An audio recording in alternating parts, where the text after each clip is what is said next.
If Hollywood executives could build the perfect action star in a laboratory, the result would probably look a lot like Casper Van Dien. Chiseled jaw, broad shoulders, and the kind of smile that belonged on a military recruitment poster. Back in 1997, this man had everything the industry wanted. A leading role in a massive sci-fi blockbuster sat in his pocket, along with a deal to play Tarzan and a supporting part in a Tim Burton film. 3 major projects landed in rapid succession, each one designed to launch him into A-list stardom. And then the momentum vanished. Within 2 years, Casper Van Dien went from being called the next big thing to becoming a cautionary tale about bad timing, worse luck, and an industry that chews up promising talent without thinking twice. More than 100 films carry his name since then, and most of them never reached theaters. The ones that did usually featured him dying somewhere in the first act. What derailed a man who seemed genetically engineered for movie stardom, and how did he end up spending 2 decades in the direct-to-video wilderness? The answer involves a misunderstood masterpiece, a catastrophic jungle adventure, a cult that ensnared his family, and personal tragedy that would break most people. Before Casper Van Dien ever stepped in front of a camera, military service seemed like his destiny. His father served as a US Navy commander and fighter pilot, while his grandfather had fought as a Marine during World War II. Growing up meant constant relocation, bouncing from Milton, Florida, to Okinawa, Japan before settling in Ridgewood, New Jersey. Admiral Farragut Military Academy accepted him at 16, and preparation for following the family tradition was underway. But somewhere along the way, something shifted. Florida State University lost him after 2 years when he dropped out and made the decision that would define everything. Los Angeles became his destination. The early years brought nothing but struggle. Saved by the Bell employed him as an extra, crediting him simply as a jock wearing a football jersey. A Doritos commercial alongside Jay Leno paid some bills. Then 1993 delivered a break in the form of a recurring role on the daytime soap opera One Life to Live. What mattered even more was meeting Carrie Mitchum, whose grandfather was Robert Mitchum, one of the most iconic leading men of cinema's golden age. When Casper married her in 1993, the union connected him to a legacy stretching back to the foundations of the movie industry itself. For a few years, Van Dien worked the edges without breaking through. A guest spot on Beverly Hills 90210 led to a leading role in Beastmaster 3, a straight-to-video sequel nobody asked for. None of it set the world on fire. But Hollywood operates as a game of momentum, and sometimes one phone call changes everything. That phone call arrived in 1996, and it would quietly seal his fate. Understanding what getting cast in Starship Troopers meant requires understanding who was directing it. Paul Verhoeven wasn't just a filmmaker working in Hollywood. 8 years had delivered RoboCop, Total Recall, and Basic Instinct from his hands, 3 of the most audacious commercial films of their era. Studios threw money at Verhoeven because whatever project he touched turned into headlines. Sony greenlit Starship Troopers with a budget of $105 million, positioning it as his crowning achievement. The production needed a leading man at its center, someone who looked like he belonged on a propaganda poster, someone capable of embodying the all-American soldier without any hint of irony showing through. Casper Van Dien got the call. Landing the role of Johnny Rico represented a career-defining moment of the highest order. Van Dien threw himself into the production with complete commitment, and the set nearly destroyed him for it. Jumping off a mechanical tanker bug cracked 3 ribs. Internal injuries grew severe enough that blood started coming up when he coughed. Another stunt chipped 2 teeth. None of it slowed him down. While Starship Troopers sat in post-production, Van Dien's momentum only accelerated. Warner Brothers cast him as the 20th actor to portray Tarzan in Tarzan and The Lost City, marking the first Tarzan film actually shot on location in Africa. Tim Burton came calling for Sleepy Hollow, offering him the role of Brom Van Brunt opposite Johnny Depp. 3 high-profile projects in less than 2 years created what looked like unstoppable trajectory. Everyone in Hollywood watched his rise with interest, and then the films actually reached audiences. November 7th, 1997 marked the opening of Starship Troopers. First weekend numbers looked promising at $22 million, good enough for the #1 spot. But something felt wrong beneath the surface. Reviews didn't just criticize the film, they expressed genuine offense. The Washington Post labeled it the most violent kiddie movie ever made. Other publications accused Verhoeven of glorifying fascism, completely missing the biting satire the Dutch director had woven into every frame. The tone confused everyone who bought tickets. CinemaScore returned a mediocre C+ grade. Word of mouth collapsed almost immediately, and the second weekend brought a 54% drop. Box office receipts limped to a final domestic gross of just $54 million against that $105 million budget. The film that was supposed to make Casper Van Dien a star had transformed into a high-profile misfire. Hollywood never forgave him for what happened next. Tarzan and the Lost City arrived in April 1998, and Warner Brothers already knew they had a disaster. No press screenings were scheduled, a sure sign that a studio has lost faith in its own product.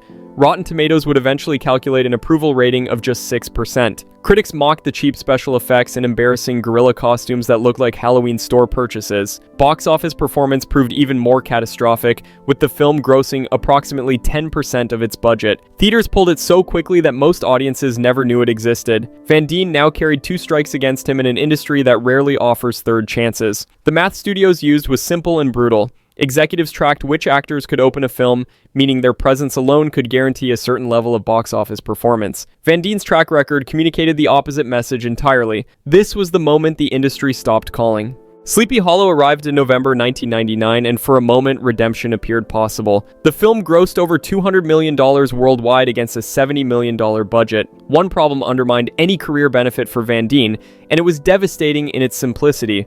Nobody credited him with any portion of the success. Supporting player status meant limited screen time, and his character died midway through to advance the plot. Johnny Depp claimed star status. Van Dien played the guy who died so the narrative could move forward. 18 months had brought 3 major opportunities, and each one slipped away. He wasn't bad.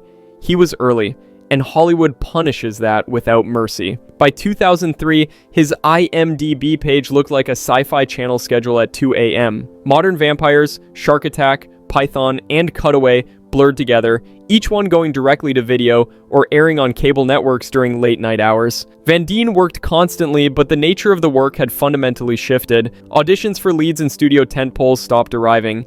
Instead, he became the reliable name that could anchor a B-movie, the recognizable face that would look good on a DVD cover in a blockbuster bargain bin. Occasional glimpses of what might have been appeared and vanished just as quickly. Aaron Spelling cast him in Titans in 2000, an NBC primetime soap positioned as a modern answer to Dynasty. Cancellation came after just 13 episodes. Roger Avery offered him a fascinating opportunity in 2002, the chance to play Patrick Bateman in a cameo for The Rules of Attraction. Christian Bale had turned down reprising the role. 2 scenes were filmed, including one where his character danced with a severed head while wearing a leopard print G-string. The footage never reached theaters. The director told Van Dien it was his favorite scene in the entire movie, but the MPAA threatened an NC-17 rating if it remained. Another door slammed shut, and once again, timing had betrayed him. The industry had rendered its verdict without appeal. Casper Van Dien was a B-movie actor. That was his ceiling. Meanwhile, his personal life was becoming far more complicated than any script. The public knew Casper Van Dien as the square-jawed action hero who couldn't quite break through. What remained hidden was the darkness he carried from childhood. A 2006 CNN appearance brought Van Dien alongside his wife Catherine Oxenberg, whom he had married in 1999. Promotion for a film wasn't on the agenda. Van Dien revealed that he had been a victim of childhood abuse at the age of 8. Most actors would never make this kind of disclosure, fearing how it might affect their career. Van Dien made the statement anyway, and together with Oxenberg, he became an ambassador for Child Help, an organization dedicated to combating child abuse. Catherine Oxenberg occupied an unusual position in Hollywood. Her mother was Princess Elizabeth of Yugoslavia, making Catherine actual European royalty. Their Las Vegas wedding at the Graceland Wedding Chapel led to their own reality series called I Married a Princess. But the family's most harrowing chapter hadn't begun yet. India Oxenberg, Catherine's daughter from a previous relationship, had grown up with Van Dien as her stepfather. In 2011, when India was just 17, an organization called Nexium entered her life. Surface appearances suggested a self-improvement group.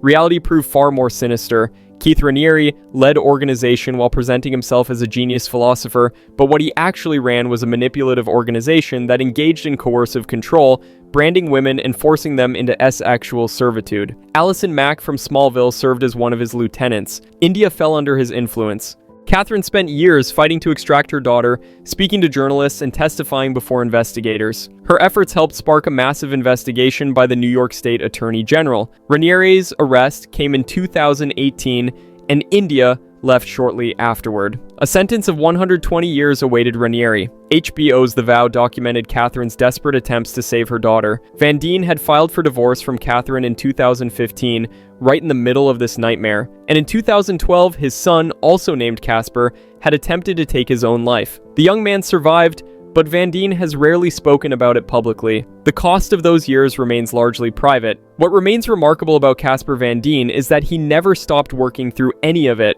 More than 100 productions carry his name after Starship Troopers, and he embraced his cult status rather than fighting against it. His Twitter feed transformed into a celebration of Johnny Rico, filled with references to the ongoing war against the bugs. Fan conventions became something he attended with genuine enthusiasm rather than obligation. The Mortal Kombat Legacy web series cast him as Johnny Cage for its second season, and a Best Actor award for the comedic performance followed. Grace Van Dien, his daughter with Carrie Mitchum, broke through in 2022 playing Chrissy Cunningham in Stranger Things Season 4. That made her the great-granddaughter of Robert Mitchum, carrying the family legacy forward. Cultural phenomenon status followed as she built a massive following on Twitch. When asked about rejection, she credited her father's advice: "Every actor will feel those lows, but it's getting past the lows that count." Van Dien himself found his way back to prestige television through an unexpected door. Wednesday's second season featured him as Gideon Sterling, a cult leader who meets a fiery death. The director was Tim Burton, the same filmmaker who had given Van Dien his Sleepy Hollow role 25 years earlier. Van Dien told interviewers he would have gladly been set on fire for real if Burton asked.